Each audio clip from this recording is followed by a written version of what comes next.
এই জান্নাত এত সুন্দর করে সাজানো হচ্ছে, তার কারণ হচ্ছে আমার বান্দারা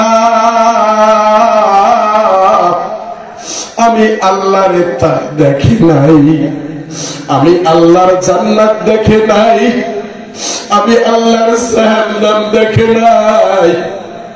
কিন্তু আমার বান্দারা আমার জান্নাত না দেখা, জাহান্নাম না দেখা আমার বান্দারা সারাদিন রোজা রেখেছিল। আমার বান্দা ইচ্ছা করলে গোসল করার সময় একটু পানি খাইতে পারতো, আমার বান্দা ইচ্ছা করলে উযু করার সময় একটু পানি খাইতে পারতো, আমার বান্দা ইচ্ছা করলে আমার বান্দা ঘরের দরজা বন্ধ করে কোনো কিছু খাইতে পারতো। কিন্তু আমার বান্দা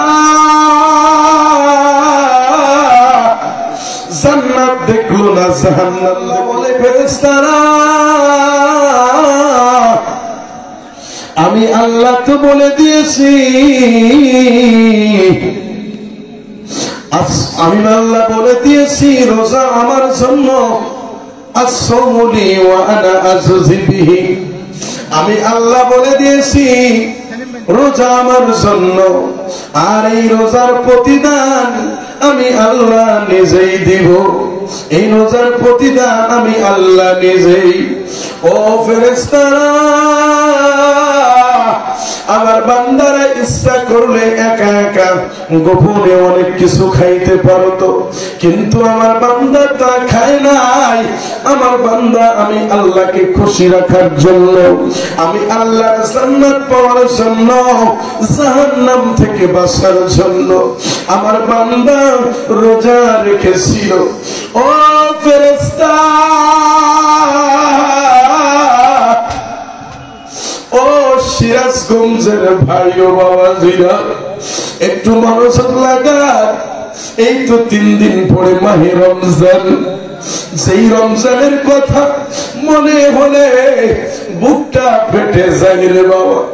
আজকে একটা জিনিস লক্ষ্য করে দেখবেন, অনেকের ছেলে প্রবাসে আছে, অনেকের ভাই প্রবাসে আছে। আজকে একটা জিনিস লক্ষ্য করবেন, যখন তাদের কথা মনে হয় বুকটা ফেটে যায়। কিন্তু আপনার মা কবরে চলে গেল, আপনার বাবা কবরে চলে গেল, বলেন তো যদি 10 বছর আগে মারা যেয়ে থাকে, ওই বাবা ওই মা যদি আপনার 2 বছর আগে মারা যায়, প্রবাসে হাজার হাজার কিলো দূরে আপনার সন্তান থাকলে হয়তো আপনি একদিন তার সাথে কথা বলতে পারেন, কিন্তু বাড়ির পাশে আপনার বাবার খবর দিয়েছে। ও সিরাজগঞ্জের মুসলমান,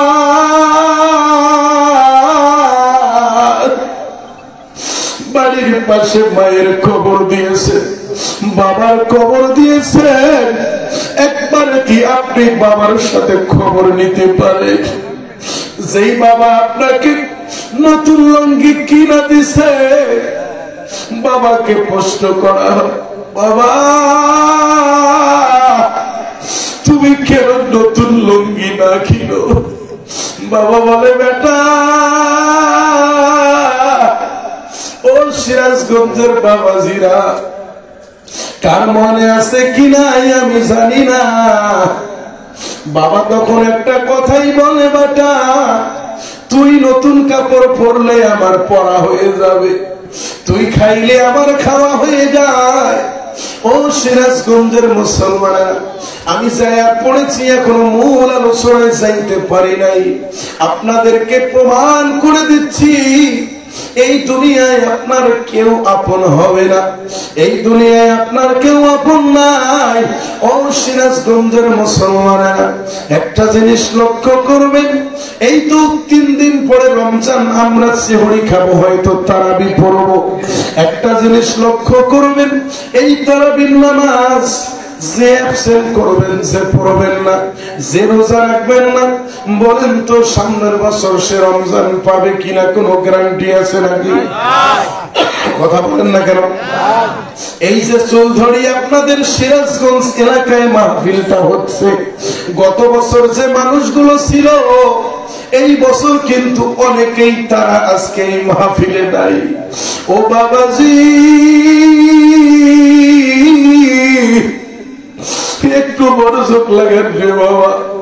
আপনার নামটা যখন মসজিদের মধ্যে ঘোষণা করে দেবে, আজকের মাহফিলের সম্মানিত সভাপতি আমার বাবা যান আমার নামটা ঘোষণা করে দিল, লালমনের হাটে বাড়ি, ঢাকায় থাকে, হুজুর আমাদের মাঝে এসেছেন, প্রধান বক্তা ওয়াজ করবেন। ও বাবাজি, আমার বাবা হয়তো মসজিদের মধ্যে এলান করে দিবে অমুক ব্যক্তি আর দুনিয়ার ভিতরে নাই। যখন এই এলানটা করে দেবে তখন কিন্তু আপনার নামের সাথে লেখা থাকবে মরহুম অমুক মিয়া, আর কিন্তু মোহাম্মদ থাকবে না, মরহুম নামটা যুক্ত হয়ে যাবে। আপনার লাশটা যখন চকির মধ্যে শোয়ে রাখবে, আপনার কানের মধ্যে তুলা দেবে রে বাবা, নাকের মধ্যে তুলা দেবে। কেন তুলা দিবে?